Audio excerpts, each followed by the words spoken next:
Doutora Filipa, passo-lhe a palavra Ok. para iniciar a sessão. Olá a todos, boa tarde. Estamos hoje aqui para falar sobre esta lei que, apesar de ter sido publicada no ano passado, 20 de dezembro, entrou plenamente em vigor na Ordem Jurídica Nacional no passado dia 18 de junho. É uma lei com implicações importantes para as nossas IPSS, e já passarei a explicar em que termos. É uma lei que decorre da transposição de uma diretiva comunitária que tem por objetivo o combate à corrupção e, no fundo, permitir e até incentivar os trabalhadores que tenham acesso a informações, a atos e omissões que possam estar a violar por ação ou por omissão uma lei ou uma lei nacional ou uma norma comunitária, que possam fazer essas denúncias e que sejam protegidos por esta lei no âmbito e na sequência dessas denúncias. Esta é então o índice, a forma como está estruturada a nossa sessão, e que nós vamos aqui também analisar a lei e depois dar a possibilidade para colocarem algumas dúvidas, sendo certo que algumas das experiências que eu já estou a recolher no âmbito da aplicação da lei, também vou partilhar com vocês quais é que são, precisamente porque acho que podem ser comuns a várias entidades. Pronto, a primeira questão que aqui interessa perceber é, e até antes mesmo de dizer e de definir o âmbito de aplicação material, que é a que áreas e para que áreas é que se destina esta lei, quem é que são, esta lei prevê 3 formas de o denunciante se poder manifestar. Uma delas é através da denúncia interna, canais de denúncia interna, canais esses que são obrigatórios e que é obrigatório serem disponibilizados por todas as entidades públicas e por todas as entidades privadas, com mais de 50 trabalhadores. O que, desde logo, poderíamos ser induzidos a pensar que todas as EPSS com menos de 50 trabalhadores não teriam que se preocupar com a implementação desta lei. O facto de não serem obrigadas a ter um canal de denúncia interna não quer dizer que não se possam agrupar entre si para haver uma entidade que gere um canal de denúncias comuns a várias entidades, ou também não quer dizer que as denúncias não possam surgir por outra via. Poderão então surgir pela segunda forma de denúncias que está prevista nesta lei, que são as denúncias externas, denúncias feitas a outras entidades que não à própria entidade onde se praticou a dita ilegalidade. E a outra forma de se poderem pronunciar é através das divulgações públicas. Portanto, temos então 3 formas e a prioridade é exatamente esta. O denunciante deverá sempre começar por fazer a denúncia num canal de denúncia interna, quando existir, não existindo num canal de denúncia externa, e só depois então é que passará para a divulgação pública. Portanto, definido o âmbito de aplicação subjetivo, ou seja, as entidades que têm que ter e criar estes canais e como é que passam por isto, vamos ver para que áreas é que este canal se destina e esta lei se destina. Não esquecer que esta lei então decorre da transposição de uma diretiva comunitária na área do combate à corrupção e do branqueamento de capitais. E, portanto, o âmbito de atuação está definido desde logo por aqui. Portanto, para todas estas matérias, todas as ações ou omissões em violação de regras ou de normas comunitárias nestes domínios específicos. Contratação pública, serviços, produtos e mercados financeiros e prevenção do branqueamento de capitais e do financiamento do terrorismo, segurança e conformidade dos produtos, segurança dos transportes, proteção do ambiente, proteção contra radiações e segurança nuclear, segurança dos alimentos para consumo humano e animal, saúde animal e bem-estar animal, saúde pública, defesa do consumidor, proteção da privacidade e dos dados pessoais e segurança da rede e dos sistemas de informação. Logo nesta primeira linha, na linha A, eu identifico aqui algumas áreas onde me palpita que vão surgir algumas denúncias nas nossas instituições, nomeadamente ao nível da contratação pública, nomeadamente ao nível da segurança e conformidade dos produtos, segurança dos transportes, proteção do ambiente, segurança dos alimentos para consumo humano, saúde pública, defesa do consumidor e, muito importante, proteção da privacidade dos dados pessoais e segurança da rede e dos sistemas de informação. Portanto, este é apenas um tópico onde podemos ter e várias áreas que estão aqui neste tópico, onde vamos poder começar a ter algumas denúncias. Outra área, atos e omissões contrários e lesivos dos interesses financeiros da União Europeia. E aqui não me parece que seja o caso. Ato ou omissão contrário às regras de mercado interno, criminalidade violenta, ato ou omissão que contrarie os fins das regras, o fim das regras ou normas abrangidas pelas alíneas A a C. Portanto, eu diria que nós nos situaríamos naquelas áreas que já vos identifiquei e sempre na linha A. Portanto, este é então o âmbito de aplicação destas normas. Como vos disse, nós temos então 3 formas de poder de os trabalhadores se poderem manifestar. Atenção que esta lei está muito vocacionada para trabalhadores, estagiários, voluntários, membros dos órgãos sociais e outros que, pela sua relação direta com a nossa instituição, tenham conhecimento, e um conhecimento sério não é uma mera suspeita, e já vos vou dizer porque é que estou a dizer isto, porque é a lei mesmo que o diz, tenham conhecimento de uma ação ou omissão que possa violar uma lei numa destas áreas de atuação. Objeto de aplicação, a denúncia ou divulgação pública pode ter por objeto infrações cometidas, infrações que ainda que estejam a ser cometidas ou que se prevê com quase toda a certeza que vão ser cometidas num futuro muito próximo ou ainda tentativas de ocultação destas infrações. Portanto, não pode ser uma mera especulação, não pode ser uma mera ideia de que eu acho que isto pode ter acontecido, ou está a acontecer atualmente, ou está a dias e a horas de acontecer, ou então admite-se até que já aconteceu e que neste momento estão a ser adotadas as medidas para se ocultar esta situação. Quando falamos de denúncias e de divulgação pública, falamos da possibilidade, e esta é uma das regras essenciais e é uma das garantias que esta lei quer dar ao denunciante, é que é dada ao denunciante a possibilidade de poder fazer a denúncia de forma identificada e identificar-se até ao fim, o que não quer dizer que nós possamos comunicar ao denunciado a identidade do denunciante, fazer a denúncia de forma anónima, mas depois, entretanto, acaba por ser identificado, e tanto no primeiro como no segundo caso, a lei diz que nós temos que garantir o anonimato e a confidencialidade do denunciante, ou pode acontecer fazer a denúncia de forma anónima e permanecer anónimo do princípio até ao fim.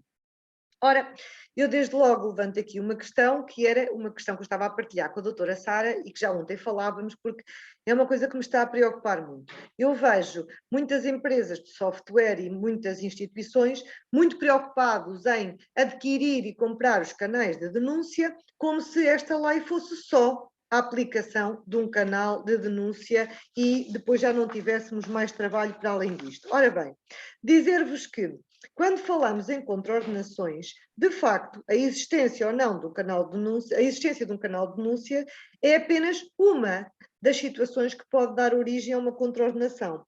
Nós temos contraordenações que vão de A a S. A questão da existência ou não no canal de denúncia é apenas a linha A.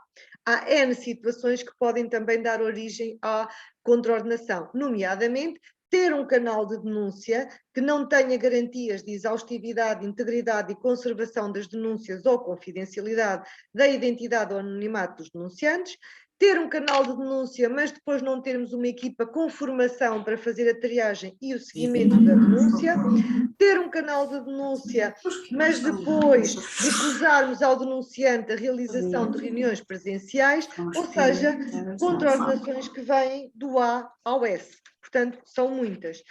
Por isso, diria eu que a preocupação de terem um canal de denúncia é legítima, mas depois nós precisamos de saber, ok, abrimos um alçapão para que as denúncias possam chegar até nós e agora o que é que fazemos quando as denúncias chegam? Daí que E pegando ainda na natureza do canal de denúncia, e quando a lei fala na existência de um canal de denúncia, não nos diz que tenha que ser uma plataforma específica com determinadas especificidades do ponto de vista tecnológico. Diz-nos apenas o seguinte, que nós temos que permitir aos denunciantes que possam fazer chegar até nós uma denúncia essa que nós temos que garantir que possa vir pela forma escrita ou oral. Pela forma oral pode ser, por exemplo, através de um número de telefone criado especificamente para esta finalidade, mas aí também de todas as pessoas da área das tecnologias com quem eu tenho falado, que me têm dito que um telefonema para essa linha, mesmo que a pessoa tente disfarçar a voz ou que encripte a sua voz, é possível fazer a retroversão e conseguir identificar a pessoa e que, portanto, a melhor solução será fazer com que a denúncia seja lida por outra pessoa que não o próprio. Outra situação é que nós temos que garantir que a denúncia possa ser feita de forma anónima ou de forma identificada. E por isso, é verdade que há plataformas, eu conheço já algumas plataformas do mercado, nenhuma delas mexe as medidas por achar que é espetacular e por isso há formas se calhar mais simples para hoje, já ou amanhã ou mais tardar, nós implementarmos o nosso canal de denúncias. E pode passar por uma coisa tão simples como esta, em que até grandes entidades a estão a implementar, que é criar um e-mail específico para esta finalidade e separar as denúncias que são feitas ao abrigo da Lei 93 e as denúncias que são feitas, por exemplo, as queixas, reclamações e denúncias no registro das sugestões e na caixa das sugestões e outras. Eu só pedia, se faz favor, o favor a quem tem o micro ligado, o favor de desligar, está bem? Pronto. E, portanto, o e-mail. Paralelamente, um número de telefone também com esta finalidade. E, eventualmente, para garantirmos e assegurarmos a possibilidade de poderem fazer a denúncia de forma anónima e assim se manterem, e também a possibilidade a todos aqueles que não têm tanta destreza no uso das tecnologias de informação e comunicação, a possibilidade de poderem fazer a denúncia através, por exemplo, de uma carta anónima. Portanto, o canal de denúncia não tem que ter especificidades nenhumas, nem ser uma plataforma com grandes especificidades tecnológicas. Eu tenho, acima de tudo, que garantir que cumpro com as regras que estão na lei. E as regras que estão na lei é que o canal de denúncias deve ter garantias de exaustividade, integridade, ou seja, nós temos que manter a denúncia intacta e temos que evitar que possam ter acesso a esta denúncia terceiros que não devam ter acesso a ela. Conservação das denúncias, porque se as denúncias forem feitas e tiverem cabimento nos termos desta lei, nós temos que as guardar durante 5 anos. Atenção que eu disse, se tiverem cabimento nesta lei, porque já vou falar uma das questões que vem aí. Confidencialidade da identidade e anonimato dos denunciantes ou dos terceiros mencionados na denúncia. Portanto, tenho que cumprir com o meu canal, seja ele este canal de uma forma um bocadinho mais arcaica, como acabei de vos dar um exemplo, que está, aliás, a ser seguido por muitas entidades, seja ele uma plataforma tecnologicamente mais evoluída, temos sempre que garantir estas características. Dizia-vos então que nós temos que o trabalhador terá a possibilidade de fazer denúncias por estas vias e deverá sempre dar a prioridade à denúncia interna. As denúncias internas são aqueles que são feitas, são apresentadas às próprias entidades. Todos os trabalhadores de todas as entidades, com mais de 50 trabalhadores, que por lei são obrigados a possuir o seu próprio canal de denúncia interna, terão que fazer primeiramente a denúncia à respectiva entidade. Só posteriormente, e no caso de ser inviável fazer essa denúncia, é que deverão seguir os outros meios, nomeadamente a denúncia externa, em que as denúncias são apresentadas às autoridades que, de acordo com as suas atribuições e competências, devam ou possam conhecer da matéria em causa da denúncia, como acontece com o Ministério Público, quando se trata de um crime, como acontece com o Banco de Portugal, com as inspeções gerais, entre outros, ou então através da divulgação pública, que deve ser o último recurso em que as denúncias, são apresentadas e são divulgadas diretamente nos órgãos de comunicação social e são lançados na praça pública por esta via. Como vos disse, a prioridade deve ser exatamente esta: canal de denúncia interna, canal de denúncia externa e só posteriormente a divulgação pública da informação, e o denunciante que tem aqui um papel em que, ao mesmo tempo que é protegido, também é responsabilizado pela forma e pelo conteúdo da denúncia. O denunciante só poderá recorrer a canais de denúncia externa quando não existe canal de denúncia interna. Portanto, todas as entidades com menos de 50 trabalhadores que não são obrigados a ter um canal de denúncia interna poderão esses trabalhadores fazer logo a denúncia externa. Quando o canal de denúncia interna admita apenas a apresentação de denúncias dos trabalhadores, não o sendo, e o trabalhador não é, o denunciante não é um trabalhador,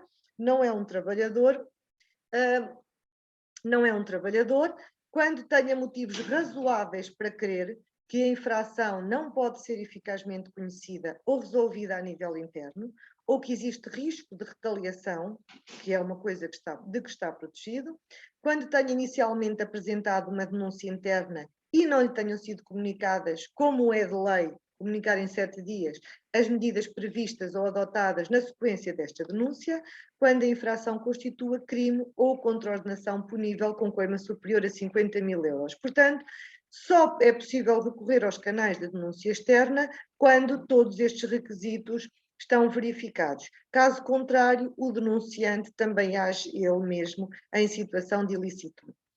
Recorrer então a canais de denúncia externa nestas situações só poderá divulgar publicamente uma infração quando tenha motivos razoáveis para crer que a infração pode constituir um perigo iminente ou manifesto para o interesse público, que a infração não pode ser conhecida ou resolvida pelas entidades competentes, atendendo às circunstâncias específicas do caso, ou que existe um risco de retaliação, inclusivamente em caso de denúncia externa, ou então quando tenha apresentado uma denúncia interna e uma denúncia externa, as duas primeiras, ou diretamente uma denúncia externa nos termos previstos na lei e não tenham sido adotadas medidas nenhumas. E então o denunciante vê que a última alternativa que tem é mesmo denunciar publicamente para os órgãos de comunicação social. A pessoa singular que, fora destes casos, der conhecimento de uma infração ao órgão de comunicação social ou jornalista, deixa de beneficiar da proteção. É muito importante percebermos que a proteção conferida ao denunciante, e quando eu estou a falar de denunciante, estou a falar aqui nos termos do artigo 5º de uma pessoa singular que denuncia ou divulga publicamente uma infração com base nas informações que obteve no âmbito da sua atividade profissional. Este denunciante só vai ter direito a esta proteção, proibição de retaliação no âmbito da relação laboral, se tiver feito a denúncia nos termos previstos na lei, que é usando os canais próprios, com esta prevalência de denúncia interna primeiro, denúncia externa e divulgação pública, se tiver feito a denúncia de boa-fé e se tiver fortes razões para acreditar que a denúncia tem motivos sérios para se vir a provar que é verdade. Obrigação, canais de denúncia interna.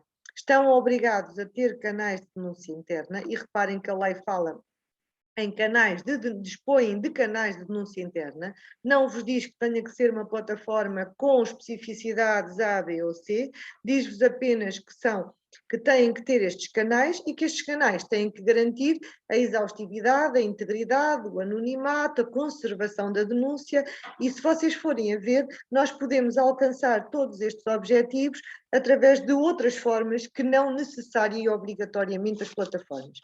As pessoas coletivas, então, que estão obrigadas a ter estes canais, incluindo o Estado e as demais pessoas coletivas de direito público, que empreguem 50 ou mais trabalhadores e, independentemente disto, as entidades contempladas na parte 1b e 2 do anexo da diretiva. E, portanto, estarão, em princípio, Fora dos canais de denúncia interna, todas as entidades com menos de 50 trabalhadores não estão obrigadas a criar canais de denúncia interna.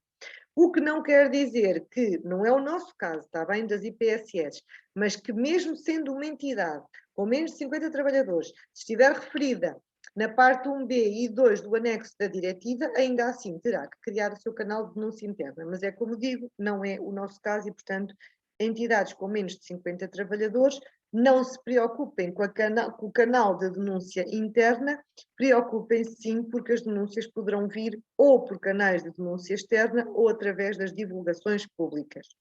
As entidades obrigadas que não sejam de direito público e que empreguem entre 50 e 249 trabalhadores podem partilhar recursos no que respeita à recepção de denúncias e respectivo seguimento. E é que nós temos mesmo que nos preocupar com estas duas questões. Não basta preocuparmos muito e estarmos tranquilos, porque até já comprámos uma plataforma com o canal de denúncia, quando depois não estamos preparados para saber o seguimento que lhe vamos dar.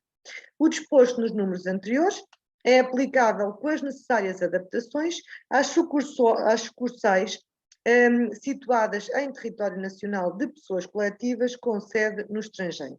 O Estado dispõe, pelo menos, de um canal de denúncia interna em cada uma das seguintes entidades: Presidência da República, Assembleia da República, cada Ministério ou área governamental, Tribunal Constitucional, Conselho Superior da Magistratura, Conselho Superior dos Tribunais Administrativos e Fiscais, Tribunal de Contas, Procuradoria-Geral da República, representantes da República nas regiões autónomas. Agora sim, as características. As características do ponto de vista dos objetivos que devem ser alcançados e daquilo que tem que garantir este canal e não do ponto de vista tecnológico.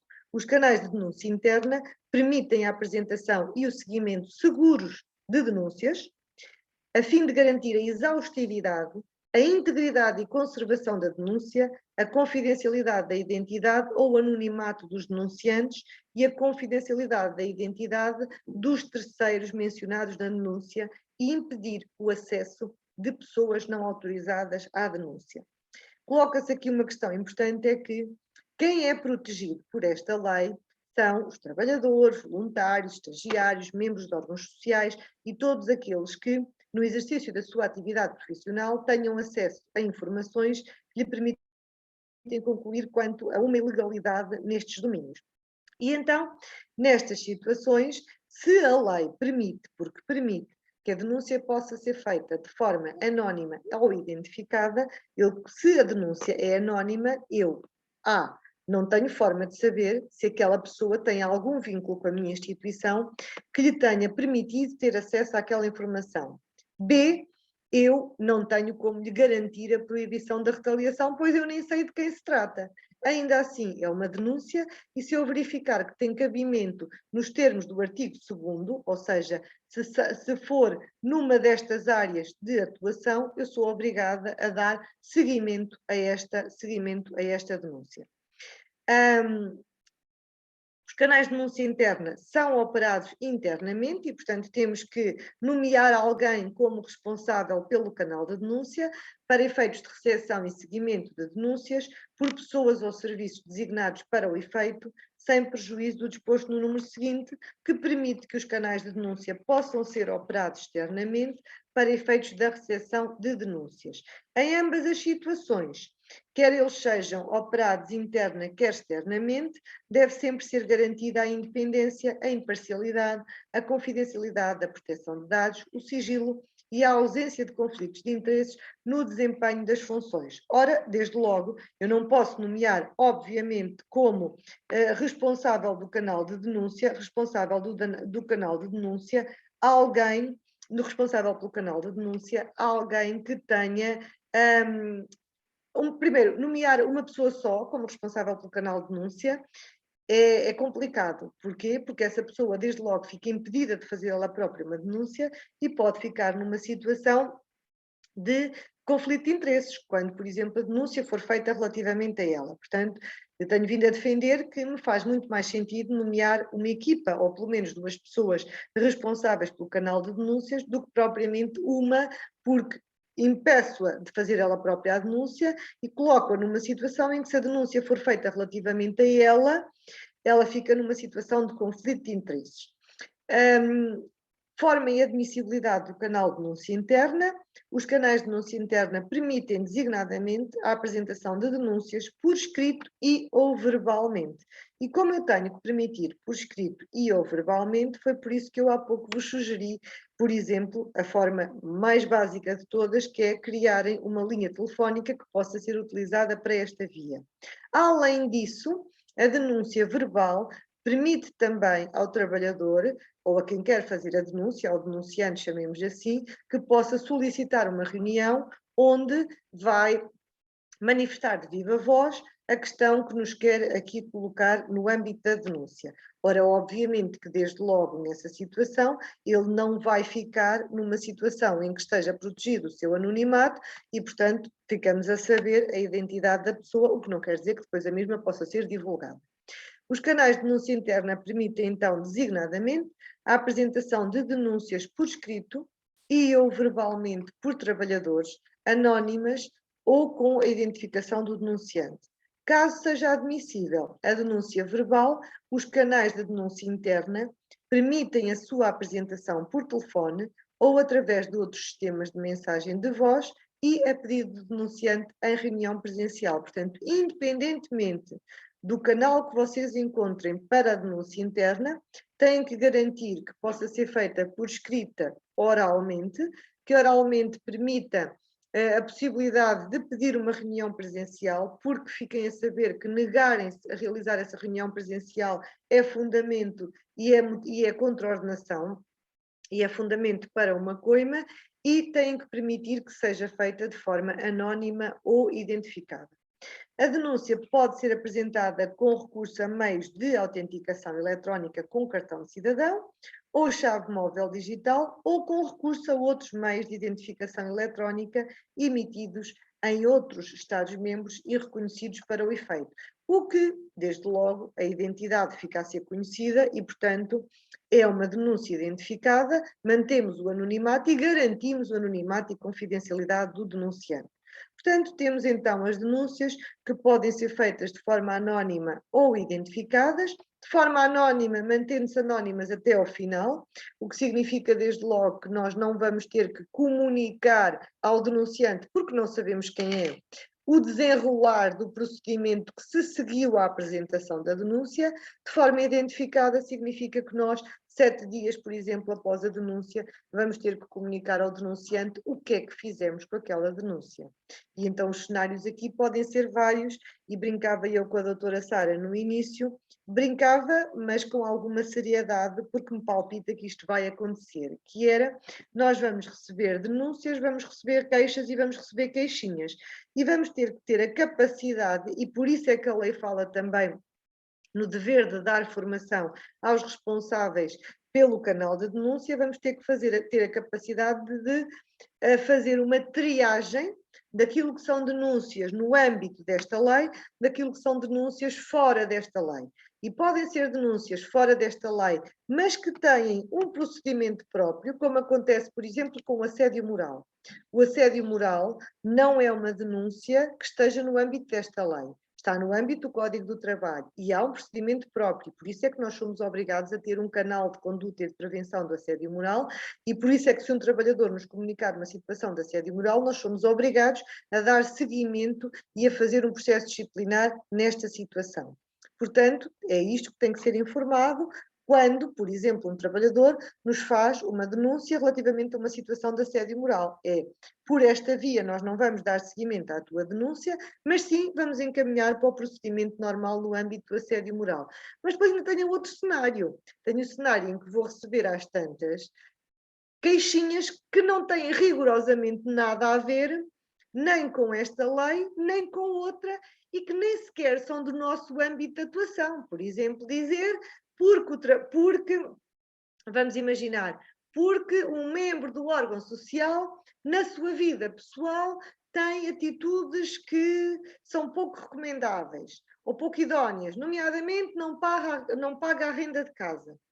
Não temos que fazer nada com isto, temos apenas que dizer ao denunciante, olha, Isto não é assunto que tenha que ser tratado por nós, nem no âmbito desta lei, nem no âmbito de outra que nos atribua competências. Portanto, vamos ter que fazer aqui esta triagem e depois o encaminhamento das denúncias que se enquadrem no âmbito desta lei. Por escrito e oralmente. E oralmente temos sempre que permitir a possibilidade da realização de reuniões. Seguimento da denúncia. Portanto, a primeira parte, que se calhar é a parte mais fácil, é receber a denúncia, criar os canais com todas estas especificidades que já vos fui referindo e já sublinhei por várias vezes. Segunda parte, recebemos a denúncia, vamos fazer a triagem. Denúncias que caem no âmbito da aplicação desta lei, artigo 2º, aquele que vimos há bocado, a questão da contratação pública, segurança de transportes, segurança de bens e de alimentos e de outras coisas assim. Depois, denúncias que não cabem no âmbito desta lei, mas noutras, como por exemplo sucederá com a questão do assédio moral. E depois, queixinhas e reclamações que chegam até nós e que não caem em nenhum âmbito que nós tenhamos o dever de dar seguimento a esta situação. Às vezes são queixumes, desabafos de estados de almas, dúvidas e inquietações que assaltam os nossos trabalhadores e que também temos que, no prazo de 7 dias, lhes dizer que, como recebemos aqui isto, não entra no âmbito da aplicação desta lei, o que a lei nos obriga é a eliminar esta denúncia, não sem antes comunicar ao denunciante que recebemos, que fizemos uma análise e que verificamos que não tem cabimento no âmbito desta lei. Portanto, as denúncias obrigam, as entidades obrigadas a ter o seu canal de denúncia interna depois de a receberem, têm que, depois de a receberem e depois de fazerem esta primeira triagem e de verificarem que a denúncia tem cabimento no âmbito desta lei, devem notificar no prazo de 7 dias o notificante da recepção da denúncia e informá-lo de forma clara e acessível dos requisitos, autoridades competentes e forma e admissibilidade da denúncia externa. Ou seja, não somos nós competentes nesta matéria, a entidade competente é X, das duas uma, ou enviamos nós para esta entidade e damos conhecimento disto ao denunciante, ou envia o senhor denunciante para esta entidade, que esta sim tem competência nesta matéria. No seguimento da denúncia, as entidades obrigadas praticam os atos internos adequados à verificação das alegações aí contidas e, se for caso disso, à cessação da infração denunciada, inclusivamente através da abertura de inquérito interno ou da comunicação à autoridade competente para investigação da infração, incluindo as instituições, órgãos ou organismos da União Europeia. As entidades obrigadas comunicam então ao denunciante as medidas previstas ou adotadas para dar seguimento à denúncia e a respectiva fundamentação no prazo máximo de 3 meses a contar da data da recepção da denúncia. Coloquei-vos aqui o denunciante mais famoso de Portugal, mas que nos termos desta lei não é um verdadeiro denunciante. Porquê? Porque para ser um denunciante nos termos desta lei é necessário que se tenha tido acesso àquelas infrações e conhecimento daquela situação no âmbito da atividade profissional, o que não aconteceu com o Rui Pinto, como todos sabem. Portanto, está definido na lei, no artigo 5º, quem é que é o denunciante para efeitos de garantirmos que vai ser protegido. É considerado então denunciante a pessoa singular que denuncie ou divulgue publicamente uma infração com fundamento em informações obtidas no âmbito da sua atividade profissional, independentemente da natureza dessa atividade e do setor em que é exercida. Podem ser considerados denunciantes, nomeadamente trabalhadores do setor privado, social e público. E, portanto, não tenhamos dúvidas nenhumas de que esta lei se aplica completamente a nós. Os prestadores de serviços, contratantes, subcontratantes e fornecedores, bem como quaisquer pessoas que atuem sob a sua supervisão e direção, os titulares de participações sociais e as pessoas pertencentes a órgãos de administração ou de gestão, ou órgãos fiscais ou de supervisão de pessoas coletivas, incluindo membros não executivos, voluntários e estagiários, remunerados ou não remunerados, não obsta à consideração de pessoa singular como denunciante a circunstância de a denúncia ou de a divulgação pública de uma infração ter por fundamento informações obtidas numa relação profissional, entretanto cessada, bem como durante o processo de recrutamento ou durante outra fase de negociação pré-contratual ou de uma relação profissional constituída ou não constituída. A quem é que a lei confere esta proteção? Beneficia da proteção conferida pela presente lei o denunciante, e agora aqui este é o requisito para que o denunciante seja levado a sério, ok? Porque o denunciante também vai ser responsabilizado se fizer uma denúncia que não cumpra com os requisitos da lei. Beneficia de proteção conferida pela presente lei o denunciante que, de boa fé e tendo fundamento sério para crer que as informações são, no momento da denúncia ou da divulgação pública, verdadeiras, denuncie ou divulgue publicamente uma infração. Ou seja, além da boa-fé, é preciso que o denunciante tenha quase a certeza daquilo que está a afirmar. Não é pedido ao denunciante que nos entregue as provas daquilo que nos comunica, é-lhe pedido só que tenha seriedade e boa-fé relativamente às informações que nos está a prestar. O denunciante anónimo, que seja posteriormente identificado. Portanto, esta proteção eu só vou, obviamente, poder dar aos denunciantes que se identificam ou então àqueles que iniciam a denúncia de forma anónima, mas que depois acabam por ser identificados mais à frente. O denunciante que apresenta uma denúncia externa e que não observa as regras que a lei estabelece, que é só pode ir para a denúncia externa se não existir canal de denúncia interna. Se o canal de denúncia interna só permitir aos trabalhadores fazer a denúncia e não permitir a outros, como por exemplo prestadores de serviços, voluntários, estagiários, membros de órgãos sociais ou outros, se tiver motivos razoáveis para crer que a infração não vai ser eficazmente conhecida nem resolvida a nível interno e que, portanto, será mesmo necessário recorrer externamente, quando tenha inicialmente apresentado uma denúncia interna e ninguém tenha dito nada daquilo que se fez, e então ele vai para o segundo nível, ou quando a infração constitua crime, ou contraordenação punível com coima superior a 50.000 euros. Só poderá então o denunciante recorrer a outro canal, ao segundo patamar, que é do canal de denúncia externa, se verificarem todos estes requisitos, ou então se ele, sem ter culpa disso, desconhecia que existia, por exemplo, um canal de denúncia interna e foi só por desconhecer que não o utilizou. Esta proteção vai ser também extensível não só ao trabalhador, voluntário, estagiário, membro de órgão social, mas também a pessoa singular que auxilia o denunciante no procedimento de denúncia e cujo auxílio deve ser confidencial, incluindo representantes sindicais ou representantes dos trabalhadores. A terceiro, que esteja ligado ao denunciante, designadamente colega de trabalho ou familiar, e possa ser alvo de retaliação num contexto profissional, ou de pessoas coletivas ou entidades equiparadas que sejam detidas ou controladas pelo denunciante, para as quais o denunciante trabalhe ou com as quais esteja de alguma forma ligado em contexto profissional. O denunciante que apresenta uma denúncia de infração às instituições, órgãos ou organismos da União Europeia competentes beneficia de proteção estabelecida na presente lei, nas mesmas condições que o denunciante que apresenta uma denúncia externa.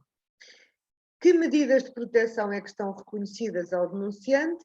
Proibição de praticar atos de retaliação que podem passar por uma alteração do horário de trabalho, uma alteração das funções, uma alteração do local de trabalho. Estou a dar exemplos. Todos estes vocês vão dizer assim, mas já está previsto no Código do Trabalho que nós não podemos fazer isto, que nós não podemos fazer isto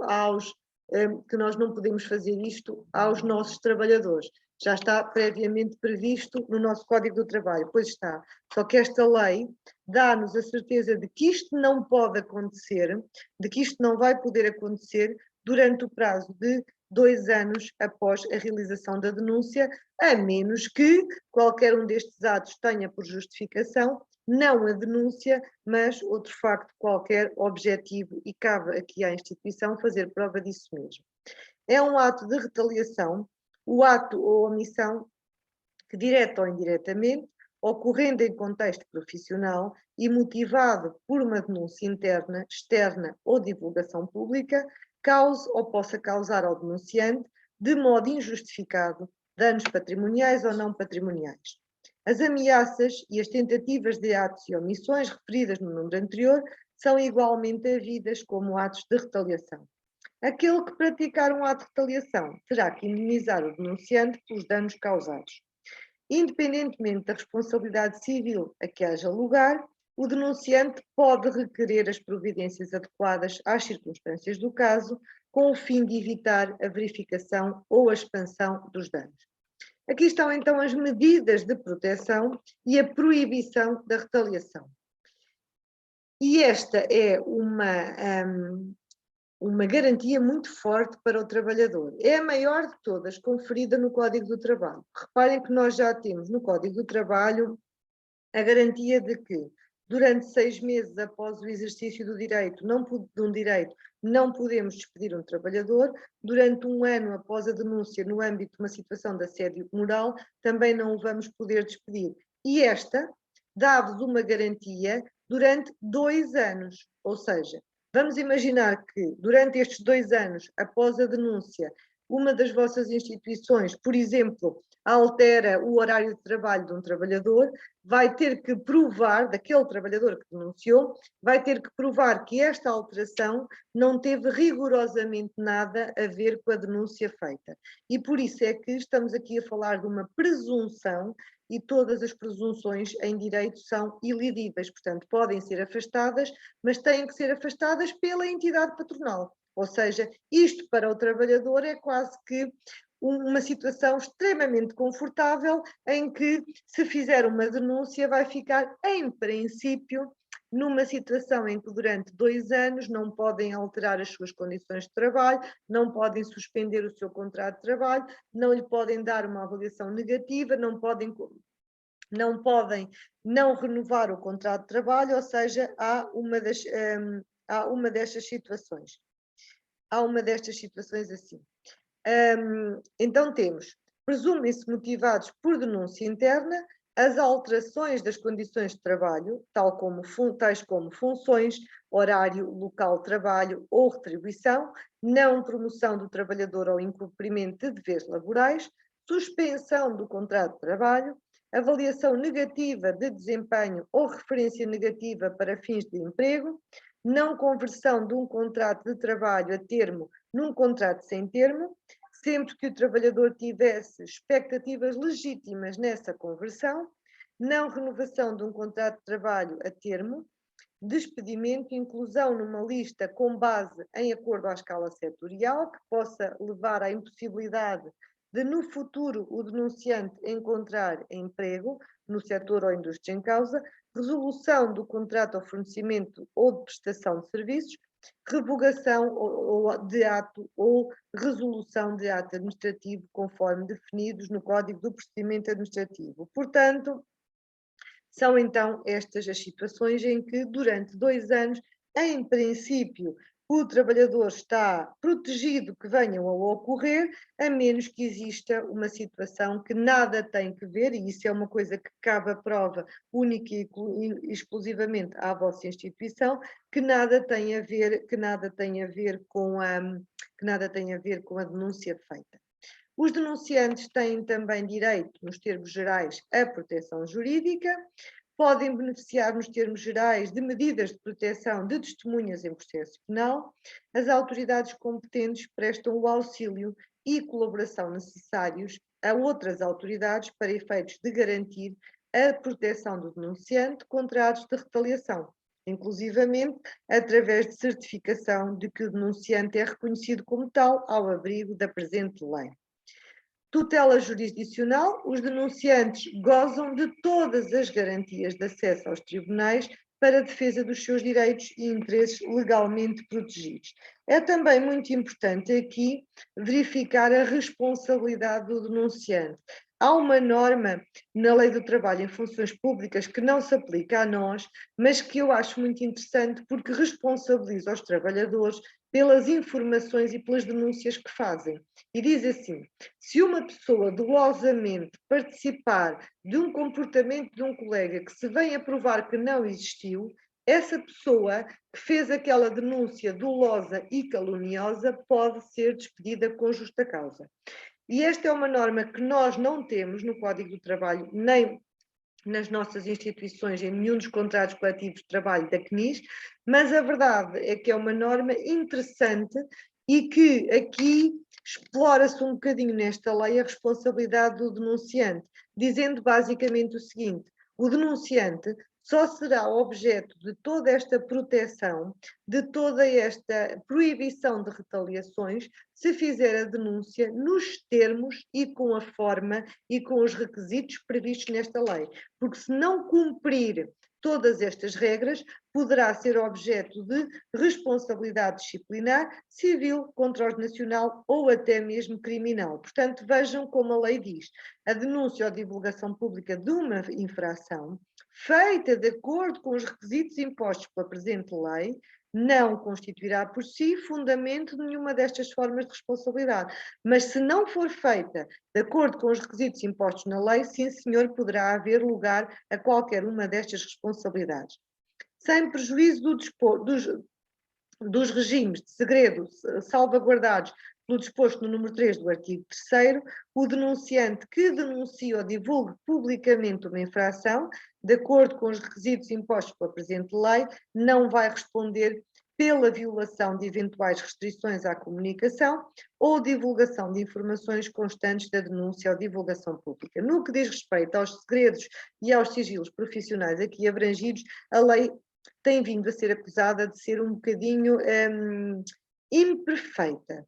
Porquê? Porque prevê aqui o segredo religioso, quando o segredo religioso é o único que em Portugal não é levantado em circunstância nenhuma, nem sequer numa situação de processo penal. Ou seja, um padre que em confissão tenha acesso a uma informação nunca é obrigado a levantar o sigilo profissional para divulgar essa informação. Pode fazê-lo, se entender em consciência que o deve, mas não há nada na lei que o obrigue a levantar. E, portanto, estar aqui previsto este sigilo é um bocadinho estranho. Por outro lado, está previsto o segredo profissional do advogado, mas não está nem do agente de execução, nem do solicitador, que acabam por ter aqui às vezes, áreas de atuação muito próximas. Também não está o do contabilista certificado. Está o do médico, onde inclui, por exemplo, psiquiatras, mas não está o do psicólogo. Está o do jornalista também, ou seja, há alguns segredos que estão aqui protegidos, mas há outros que são desprotegidos. O denunciante que denuncia ou divulgue publicamente uma infração, de acordo com os requisitos impostos pela presente lei, não é responsável pela obtenção ou acesso às informações que motivam a denúncia ou a divulgação pública, exceto nos casos em que a obtenção ou acesso às informações constitua crime. Portanto, não é o denunciante que tem que fazer prova daquilo que denuncia, nós podemos pedir ao denunciante que nos auxilie na produção da prova, mas ele só tem que fazer a denúncia, não tem que provar a denúncia. O disposto nos números anteriores não prejudica a eventual responsabilidade dos denunciantes por atos ou omissões não relacionados com a denúncia ou a divulgação pública ou que não sejam necessários à denúncia ou à divulgação pública de uma infração nos termos da presente lei. Proteção da pessoa visada. É protegido o denunciante e não só. São protegidas também terceiros que com ele tenham alguma relação direta na denúncia que fizeram e também é protegido o denunciado. Só o único que não é protegido no meio disto tudo é o responsável pelo canal de denúncia e aqui coloca-se numa situação muito frágil. O regime previsto na presente lei não prejudica quaisquer direitos ou garantias processuais reconhecidos nos termos gerais às pessoas que na denúncia ou na divulgação pública sejam referidas como autoras da infração ou que a estas estejam associadas, designadamente a presunção da inocência, e daí que também temos que reconhecer a proteção e o anonimato do denunciado e as garantias do processo penal. Como sabem, em Portugal, vigora um princípio que é o princípio do indúbio pro réu. Na dúvida, todos nós somos inocentes até prova em contrário, e precisamente por causa disso, a nossa identidade deve ser protegida. Às vezes a comunicação social baralha estas coisas todas, como neste caso desta menina agora que infelizmente faleceu, em que acabámos por conhecer a identidade dos acusados, quando na prática, tudo leva a crer que tudo aquilo que se diz aconteceu mesmo, mas até que o tribunal se pronuncie neste sentido e transite em julgado esta decisão, ainda vai correr muita água. Mas a verdade é que depois a comunicação social nos mostra logo a identidade dos culpados socialmente antes da justiça os culpabilizar.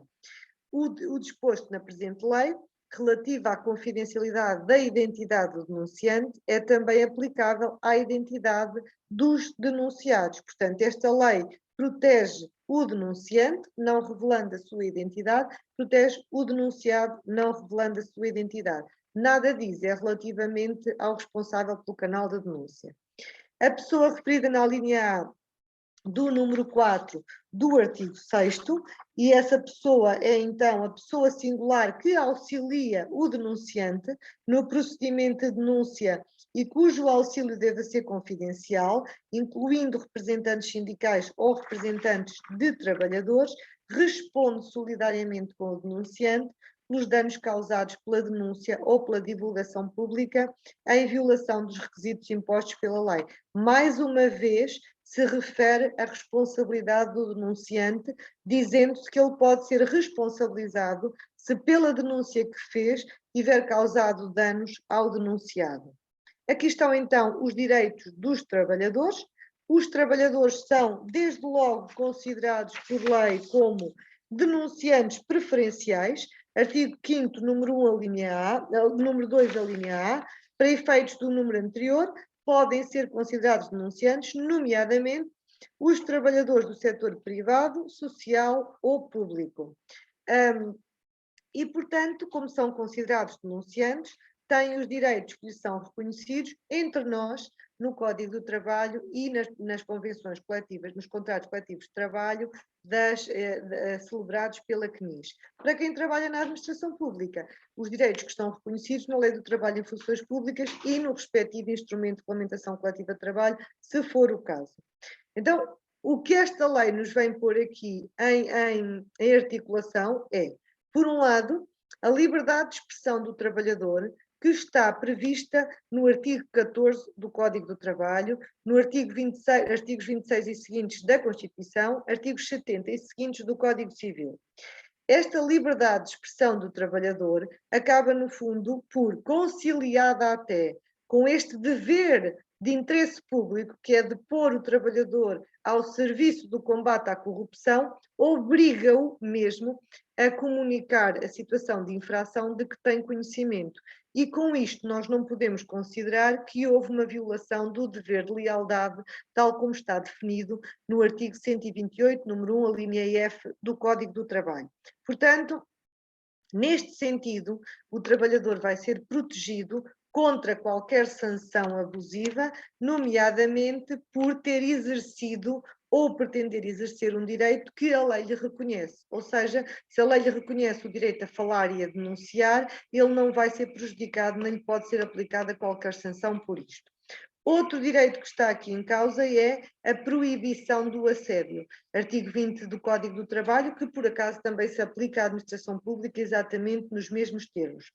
E aqui, se eu há bocado vos disse que esta lei não serve para fazer denúncias relativamente a práticas de assédio, e é verdade que não serve, quando o denunciante faz uma denúncia, ele não pode depois ser objeto de uma prática que consubstancia uma situação de assédio moral.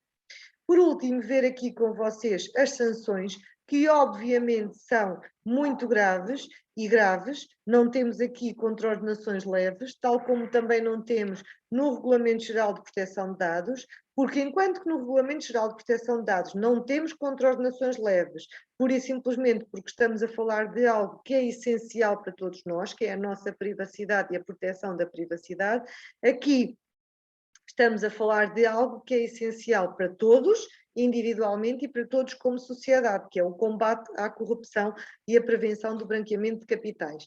E, portanto, estamos aqui só perante sanções muito graves e perante sanções graves. E como vamos ver já de seguida, toda a preocupação que eu tenho visto até agora está a recair sobre a aquisição, compra e implementação do canal de denúncia. É uma parte apenas. E depois o resto? O que é que fazemos quando as denúncias chegam até nós? É tudo o resto que nós agora temos que investir, que formar e que ter a certeza que temos esta linha toda montada em continuidade.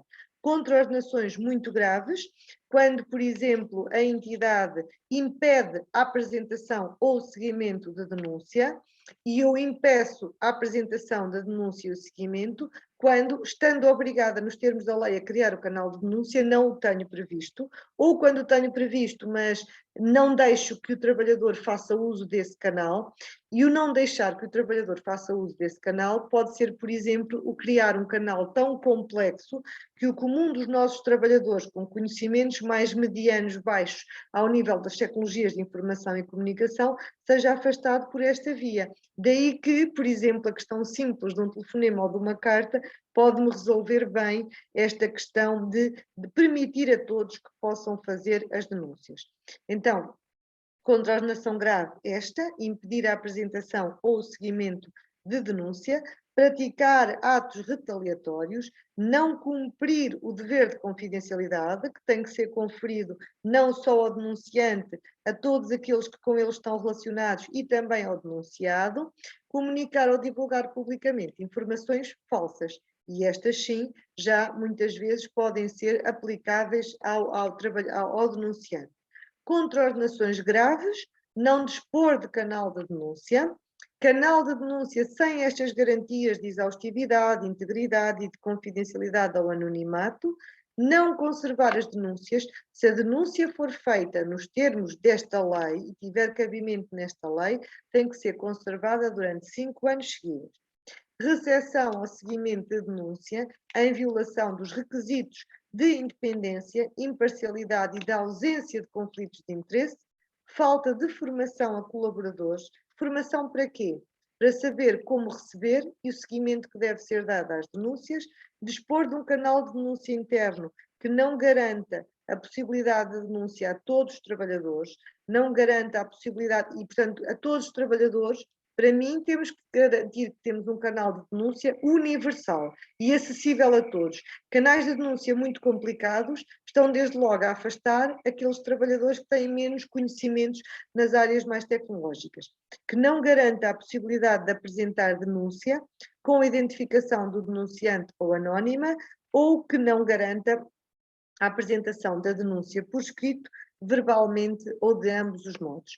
Criação do canal da denúncia interna, forma pessoal, telefónica. Pessoal, porquê? Porque a lei diz que o denunciante pode pedir uma reunião pessoalmente para fazer a denúncia. Telefonicamente, por e-mail, formulário eletrónico ou através de correio, ou então as tais plataformas, mas temos que garantir que cumprem com todos estes requisitos. Tipo de informação recolhida, tipo de denúncia de infração, e aqui será importante perceber se a infração tem enquadramento legal nesta lei ou não, dados de denunciante, informação não obrigatória, porque o denunciante pode manter-se anónimo e tem este direito, e nós temos que o garantir que ele possa fazer a denúncia de forma anónima e ainda assim ser dado seguimento à denúncia. Vocês vão me dizer assim, então, mas qual é o interesse? Se ele não é informado daquilo que está a acontecer. O interesse é que ele nos comunicou uma prática ilegal. E o interesse é que nós estamos a diligenciar no sentido de averiguar se existiu ou não essa prática. O interesse dele é em contribuir para o combate à corrupção. Descrição da denúncia, o que pretende denunciar, quem pretende denunciar, quando ocorreu a infração, como ocorreu a infração, outras informações relevantes. É importante que a denúncia seja suportada por informação e elementos de prova objetivos, não obstante não caiba ao denunciante fazer prova daquilo que alega, mas como é importante que ele a faça de boa fé e como é importante que ele a faça de boa fé e como é muito importante que ele tenha sérios motivos para acreditar que o que está a fazer é o correto, é importante que, se nós não tivermos forma de provar e o questionarmos nesse sentido, ele nos possa fazer estas provas.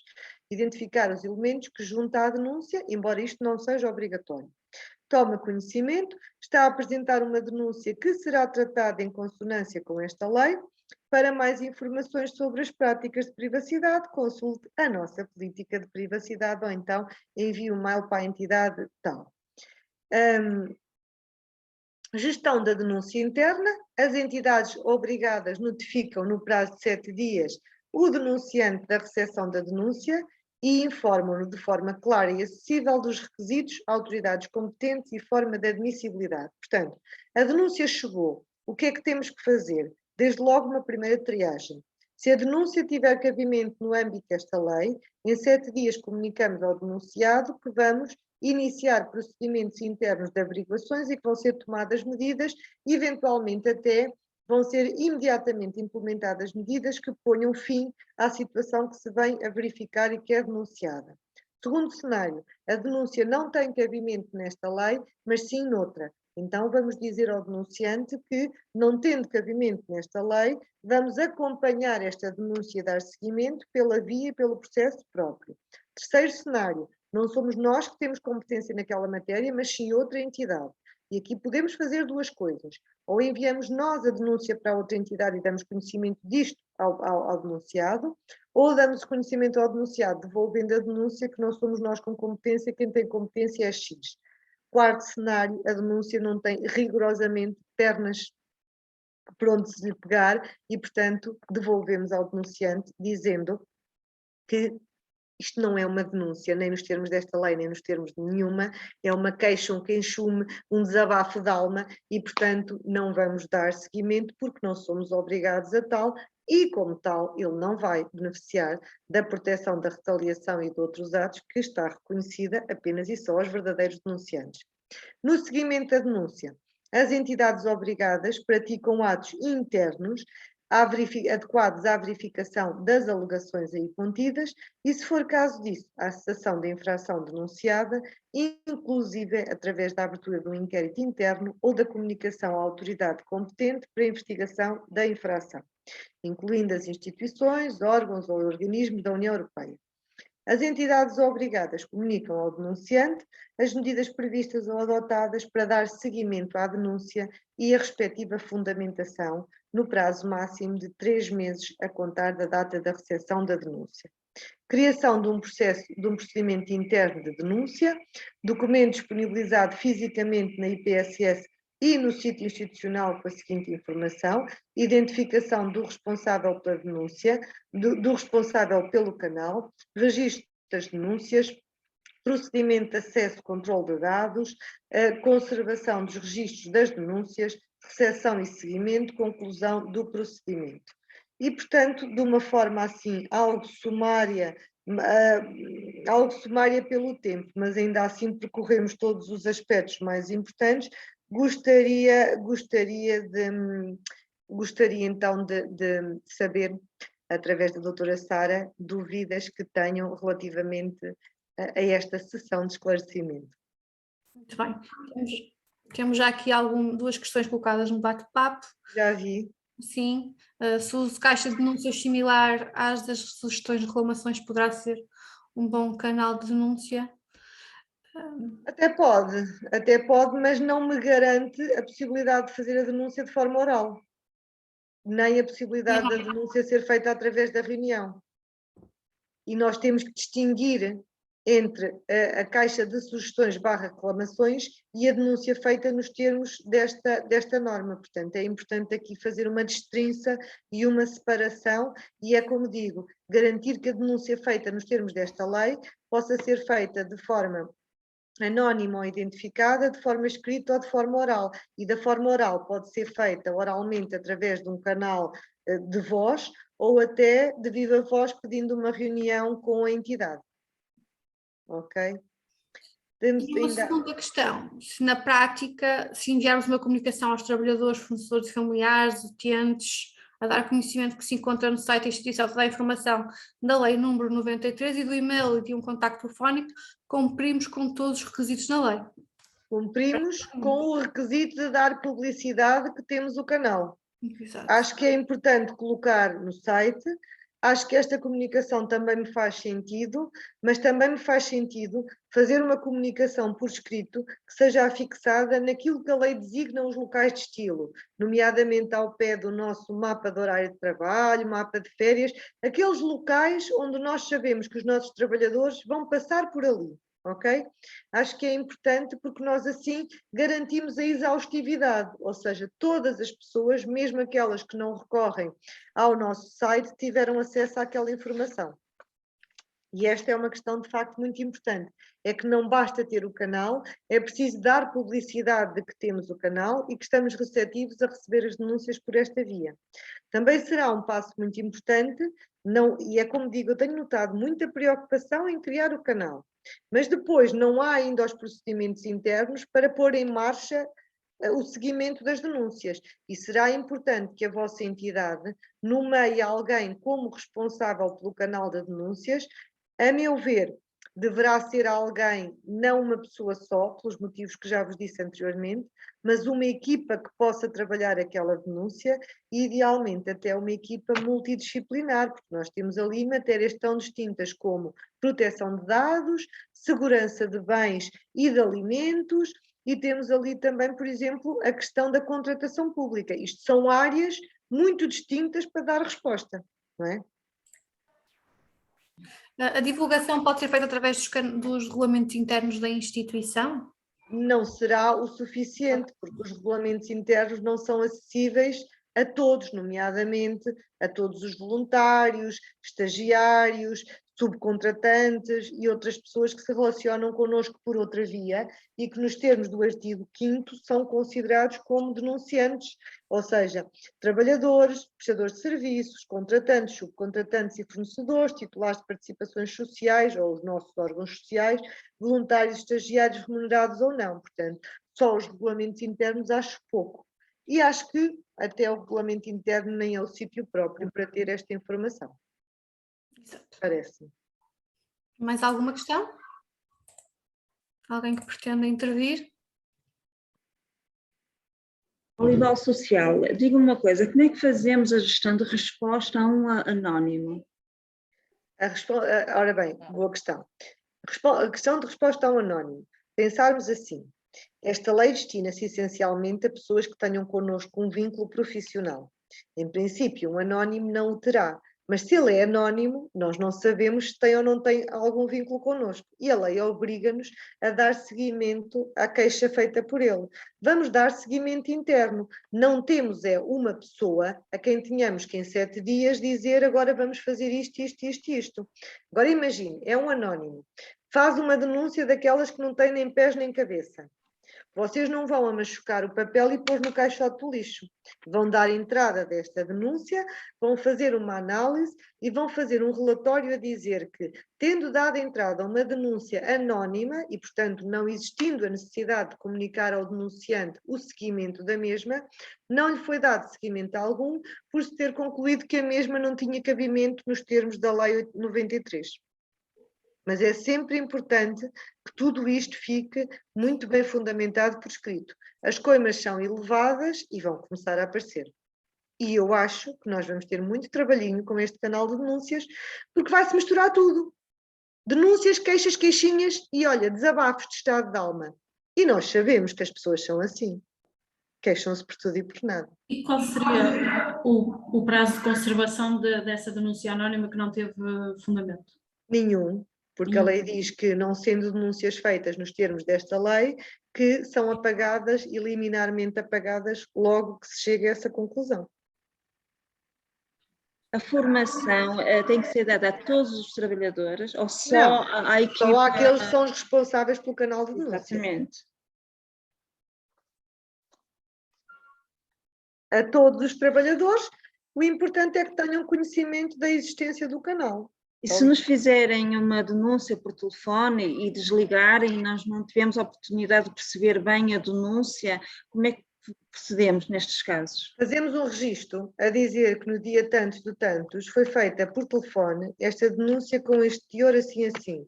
Como foi inteligível, porque isto é uma coisa que o Código do Procedimento Administrativo diz, que as denúncias que sejam inteligíveis são liminarmente rejeitadas, ou seja, como a pessoa não se conseguiu expressar, eu não consegui perceber o que é que ela me queria dizer, eu não vou dar seguimento a esta denúncia. Mas devo fazer sempre este documento. Este é um dos muitos trabalhos que o responsável pelo canal de denúncias vai ter. Mas telefonicamente não podíamos redial, não é? Voltar a ligar para... Só se o número for identificado. E se for do número anónimo. Pronto. Não é? Eu não iria tão longe, doutora Sara. Pronto, Porque o interesse é do denunciante. Se ele diz qualquer coisa que é uma patetice e nós não conseguimos perceber, tentamos perceber e ele desliga, pronto, basta fazer uma ata, uma ocorrência dizendo o que aconteceu. Mas é importante que tudo isto fique documentado e bem documentado. E temos de ter uma linha telefónica adstrita a este efeito, certo? Devemos ter para garantir a possibilidade da denúncia ser feita de forma oral. E existe aquela possibilidade que, por exemplo, quando recebemos alguns telefonemas de algumas entidades, vou gravar esta chamada para efeitos de controle de qualidade, neste caso podemos gravar? Não. Para fazer isso, só depois de pedir autorização à Comissão Nacional de Proteção de Dados. Ok. Também já tínhamos visto isso, Ana. A gravação da voz só mesmo com a autorização prévia da CNPD. Essas entidades todas... A voz tínhamos falado em videovigilância, não me recordo de termos falado em telefone. Mas acho que sim, também se falou nisso. Mas nós também não temos isso na instituição. Mas Sim, nem tem esse interesse. Podem fazer, Ana, só que têm que pedir primeiro a autorização à CNPD. Pronto. Doutora Luísa Batista, da ANS, por favor. Boa tarde. Uma pergunta, doutora. Portanto, o meu papel ao receber uma destas denúncias, seja de trabalhador ou seja de um associado, que também poderá ser, o meu papel não é dirimir o assunto, é apresentá-lo, é apenas reunir os elementos e apresentá-los ao Conselho de Administração? Ou eu tenho que enviar isto para alguma entidade? Não. O nosso papel é verificar se aquela denúncia tem fundamento ou não. E se tiver fundamento, nós vamos ter... Se tiver fundamento é porque estamos a cometer uma ilegalidade. Se estamos a cometer uma ilegalidade, devemos imediatamente deixar de a praticar. Doutora, mas o que é ter fundamento? Porque eu posso considerar que não tem fundamento e, de facto... Mas isso aqui não há esta questão do considerar ou não. É uma coisa objetiva. Vou-lhe dar um exemplo. Imagino que alguém faz uma queixa dizendo que nós fizemos um concurso público que devíamos ter aberto, por exemplo, sem ser um concurso público simplificado, um concurso público normal, que fizemos uma adjudicação de um concurso público de um valor enorme a uma entidade e que nem sequer fomos ao mercado consultar outras entidades. Isto é objetivo, não é uma questão de considerar ou não. Estamos sempre a falar, Luísa, de situações que são objetivas. Ou há uma violação da lei ou não há uma violação da lei. E perante uma situação destas, por exemplo, nomeadamente aquela que exemplificou, a quem é que eu transmito posteriormente a informação? É ao Conselho de Administração ou é diretamente à entidade, neste caso a autoridade? Eu tenho que denunciar isto? Não, primeiramente vamos denunciar internamente. A ideia aqui é que nós tenhamos, neste primeiro momento, a possibilidade de, dentro da nossa casa, dentro da nossa instituição, sanarmos qualquer ilegalidade e terminarmos qualquer ilegalidade. Só se isto não for possível é que se deve denunciar externamente, nomeadamente ao Ministério Público ou outro. A ideia deste canal é começarmos por, dentro da nossa casa, em situações destas, fazer estas denúncias e resolvermos a situação por esta via. Uma última questão, e desculpe tomar o seu tempo, mas sendo assim, a pessoa que acolhe este canal de denúncias, não é desejável que faça parte da direção ou do Conselho de Administração?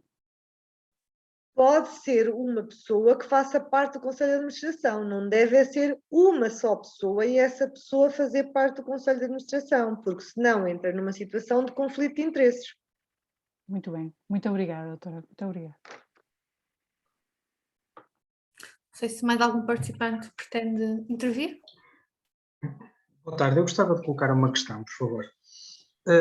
Doutora, no exemplo que deu de uma situação do concurso público, suponhamos que uma regularidade foi consumada e, portanto, não há forma de voltar ao ponto anterior e corrigir essa situação. Como é que a equipa que gera as denúncias vai tratar este assunto? Vai comunicar ao Ministério Público, porque a irregularidade já não é possível de ser sanada. Internamente já não consegue resolver. Comunica ao Ministério Público, é esta equipa que comunica ao Ministério Público, remete ao órgão competente, à direção, e a direção comunica ao... Remete ao órgão competente, que é a direção, e a direção... Mas a direção foi parte interessada, pode ter sido parte interessada nesta irregularidade. Com certeza, mas a nossa função é identificar uma irregularidade, identificá-la internamente e só depois, só os responsáveis legais pela instituição, que até podem ser os visados nesta situação, é que terão a competência, se quiserem, de denunciar ou não ao Ministério Público. Não o fazendo, poderão eles ser responsabilizados, mas nós não. Serão responsabilizados por ocultarem uma ilegalidade que foi provada, reconhecida e documentada, mas nunca por não termos feito todos os procedimentos internos. Muito bem. Uma outra questão, que agora dá-me uma branca, e este assunto é bastante pertinente. A equipa que vai gerir as denúncias, a partir do momento que é constituída esta equipa por si só terá responsabilidades criminais, civis, pela gestão deste assunto? Não. Ou seja, suponhamos que a equipa gere mal os assuntos, gere mal as denúncias. Não há nenhum... Olha, é assim, da mesma maneira que não há nenhuma proteção que esteja conferida a esta equipa, também não há nenhuma responsabilidade que esteja atribuída a esta equipa, percebe? Ok. Nem uma coisa nem outra. Muito bem. Muito obrigado. De nada. Uma última intervenção? Eu posso colocar então, digamos, tentar fazer uma síntese daquilo que eu percebi das intervenções anteriores e das respostas anteriores. Nós temos uma equipa, por exemplo, de 5 pessoas, em que recebemos uma denúncia através do canal de denúncia, tratamos essa denúncia, verificamos se ela tem fundamento ou não, detectamos se foi cometida alguma ilegalidade ou não e informamos a direção, correto? O procedimento será este. Tudo o que tiver daí para cima, digamos assim, a poder ser feito, terá que ser feito sempre pela direção da instituição. Exatamente, exatamente. E damos a informação ao denunciante, no caso dela não ser anónima, no caso dela ser anónima, ficamos com essa informação, porque não a vamos dar a ninguém, correto? O procedimento será sempre este. Em última análise, o denunciante avisa-nos, ok? Portanto, o denunciante, 30 dias após a cessação do procedimento, tem o direito, nós não lhe vamos dizer o resultado final do processo de averiguações, ele tem o direito de nos perguntar o que é que foi feito naquela situação, ok? E nós aí vamos lhe dizer que foi concluído que sim, aconteceu isto, ou que não aconteceu isto, ok? E nesta situação, caberá ao denunciante, nós internamente devemos tomar as medidas que acharmos mais adequadas. Senão, estamos sempre sujeitas a que o denunciante, que acaba por verificar que a sua denúncia internamente não produziu os efeitos devidos e acaba ele por poder saltar para o outro nível, que é a denúncia externa ou até a divulgação pública. Nunca e aqui, nós. pegando no exemplo que o Nuno estava a dizer, aqui o denunciante já tem força para dizer o seguinte, que é, eu denunciei, sei que eles provaram que era verdade, que eles tinham o dever, a direção, não é o responsável do canal de denúncia, de comunicar ao Ministério Público que nada fez e, portanto, estou eu agora aqui a fazê-lo. Nunca seremos nós a passar para o passo superior, será sempre, possivelmente, o denunciante. O denunciante, se assim o entender, claro que sim. Obrigado. De nada. Mais alguma questão? Opinião? Muito bem, se não, encerro a sessão. Ainda temos tempo. Portanto, Sara, vamos aproveitar se há dúvidas. Passo-vos o palco. Então, doutora Filipa, em relação portanto, à denúncia oral, teremos sempre de ter uma linha telefónica adstrita. Em relação a, estava a dizer Uma que linha conhece... telefónica ou outro procedimento que nos garanta a possibilidade de fazer a denúncia oral. Que é tipo Porque o as WhatsApp... plataformas podem permitir isso. Sim, as plataformas. Mas as tais plataformas que diz que ainda não conhece nenhuma perfeita no mercado, não é? Eu não conheço, mas eu também não sou de nenhuma empresa informática, pronto. Mas para já... E outra alternativa, então, poderia ser, na ausência de adquirirmos essa mesma plataforma, criar alguma tipo caixa de sugestões / reclamações no site. Sim, sim, sim. E temos que ter um documento que informe que estamos a tratar, portanto, esta é a última parte do procedimento da denúncia, procedimento interno da denúncia, ter um documento publicado no site com essa informação. E então, eventualmente... Sim. O documento publicado no site não é uma obrigatoriedade, é uma sugestão. Portanto, nós no site o que temos que dizer é: entrou em vigor esta lei, nós dispomos deste e deste meio para poder fazer as suas denúncias, pode fazê-la de forma anónima ou identificada, pode fazê-la por escrito ou através da voz. Pronto, é isto que nós temos que avisar e depois temos que montar todo o seguimento da denúncia para garantir que depois de a recebermos, vamos lhe dar o seguimento adequado. Aqui, em termos, poderíamos criar algum e-mail especificamente para este efeito, por exemplo, para fazer a denúncia escrita? Ou... Se não tivermos uma plataforma, acho que um e-mail é adequado. Se me disser que esse canal de sugestões que cumpre com este requisito, acho que sim, tudo bem. Okay. Mas o e-mail pode ser uma solução, porque assim nós separamos as áreas, percebe? Sim, como temos por exemplo, para o encarregado de proteção, não temos, mas temos o privacidade @, ter um canal de denúncia @ qualquer coisa. Exatamente. Distinguir uma coisa da outra. Ok, obrigada. De nada. Sara, temos aqui uma pergunta. Um consultor jurídico, advogado, pode fazer parte da equipa que gera o canal? Acho que é interessante que faça parte. Até porque eu diria que todas estas matérias têm sempre um suporte legal. E, portanto, dá muito jeito que na equipa, não como única pessoa no canal de denúncia e único responsável, mas que na equipa tenhamos pelo menos a possibilidade de contar com o apoio jurídico de alguém que possa, quanto mais não seja, ajudar-nos a fazer esta triagem, separar aquilo que cabe nesta lei daquilo que não cabe, quando é que há uma situação de violação ou quando é que há uma questão de meras queixinhas e meras... Porque na contratação pública há situações que são verdadeiramente ilegalidades e a violação do Código dos Contratos Públicos e há outras que é o diz que disse, a inveja dos fornecedores que acham que deviam ter sido consultados, mas nós ao fim e ao cabo até consultámos 3 como a lei obriga, portanto nada nos obriga a ir àquele que entendeu que devia ser consultado, percebe o que estou a dizer? Portanto, cabe-nos a nós fazer aqui esta separação. A Esmeralda coloca ainda uma outra situação, quanto ao canal oral, não pode ser utilizado o número de telefone normal da instituição desde que seja informado. Olha, eu preferia que não. Eu acho que nós, da mesma maneira que eu disse ali à Ana, devíamos distinguir o canal de sugestões do canal específico para esta denúncia, acho que também deveríamos criar uma linha telefónica especificamente para esta finalidade. O Dr. Miguel Barros, do Centro Social de Mousinho. Sim, boa tarde. Queria perguntar à doutora Filipa se faz sentido criarmos um código de conduta com estas informações. Até fará. Eu sabe o que é que eu me estava a rir? É que nós já temos tantos códigos de conduta. Pois, eu sei. Nós daqui a mais temos uma enciclopédia com os vários volumes dos nossos códigos de conduta todos. Mas por acaso até faz algum sentido. Era apenas mais um.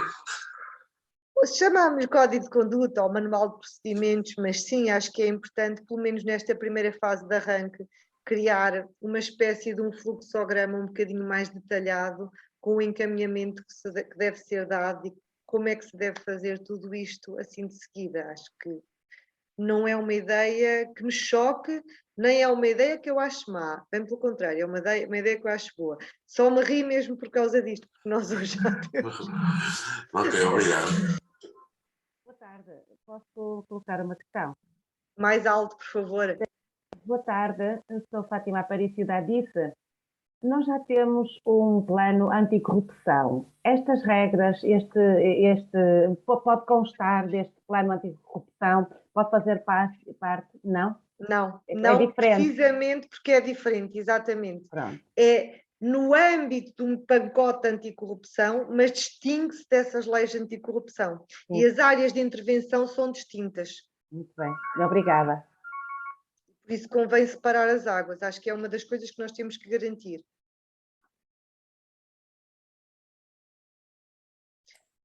Mais questões?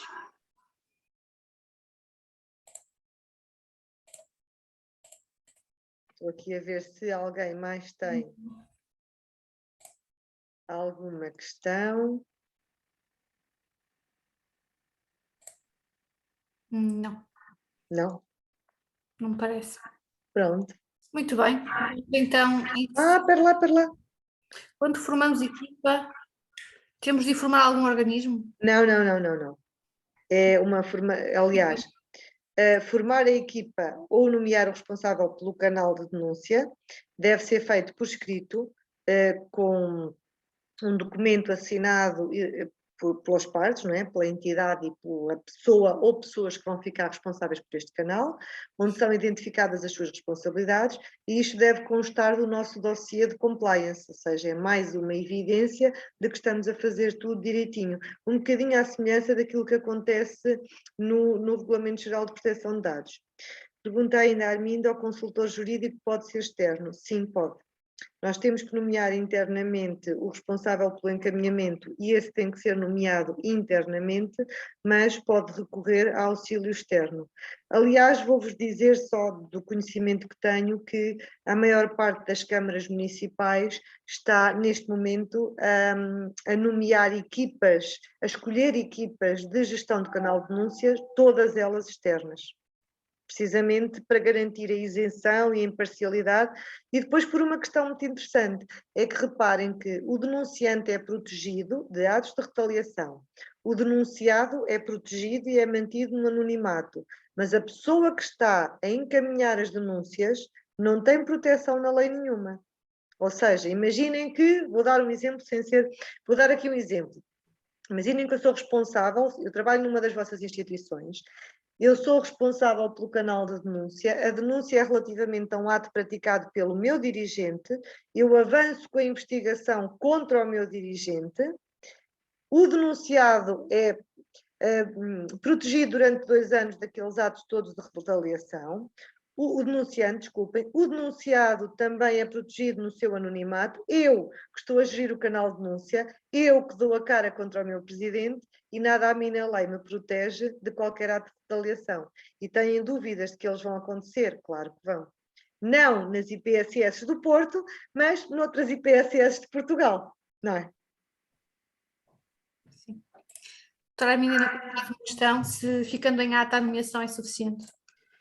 Não basta, porque é preciso sempre que tenha que o responsável ou a equipa responsável que tenham assinado e assumido essa responsabilidade, e a ata não basta para isso. Tem de haver a aceitação da função. Além do que a ata está no livro de atas e nós precisamos de um documento que depois se possa extrair para fazer parte do dossiê de compliance. Peço desculpa, mas então a equipa pode ser totalmente externa à instituição? É assim, a lei não o prevê, mas a lei prevê que deve ser interna ou externa. A lei prevê que a recepção e o encaminhamento das denúncias deve ser interno, podendo ser externa apenas a parte da recepção. Mas o que está a acontecer na prática, e com fundamentos internos que se estão a encontrar, é em alguns sítios encontrarem equipas externas, nomeadas internamente, ou seja, a nomeação é nossa, mas depositamos a confiança numa equipa externa precisamente para impedir esta situação da retaliação sobre os responsáveis pelo encaminhamento. Esta questão não está muito clara na lei, até está um bocadinho nebulosa, mas partilhei com vocês aquilo que já estou a ver acontecer e que percebo bem porque é que estão a optar por esta situação, por esta solução. O que é que considera ser, neste caso, a forma de proteger a pessoa que vai fazer a gestão, proteger o bem-estar na própria entidade? O que é que sugeria que fosse, qual será a forma, digamos, mais equilibrada? desde logo, nomear um grupo de pessoas e não uma pessoa só. Mas esse grupo de pessoas está sempre subordinado a uma direção. Pronto. Se forem prestadores de serviços, essa subordinação não é tão rígida como aquela que existe com os trabalhadores. Ok.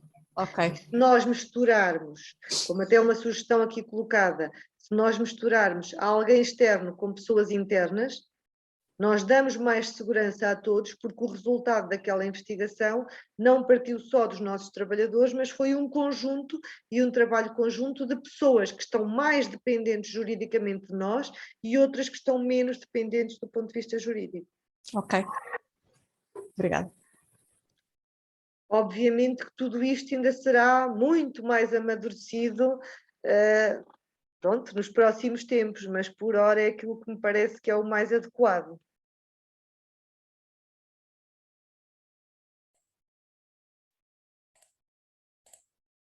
Mais alguma questão?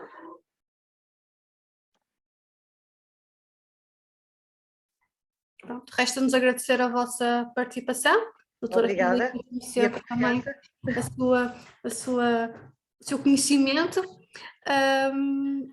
e receberão então o próprio, nós vamos colocar esta como foi informado, vai ser colocado no YouTube, portanto receberão também o link de acesso para mais tarde, se acharem prudente rever a sessão. Desejar-vos um bom resto de dia e de boa semana. Da minha parte, agradecer-vos a atenção e agradecer-vos também as intervenções que são sempre pertinentes e nos ajudam a crescer a todos e desejar-vos umas boas férias e uma boa implementação deste canal, está bem? Qualquer coisa, estamos disponíveis. Exatamente, obrigada.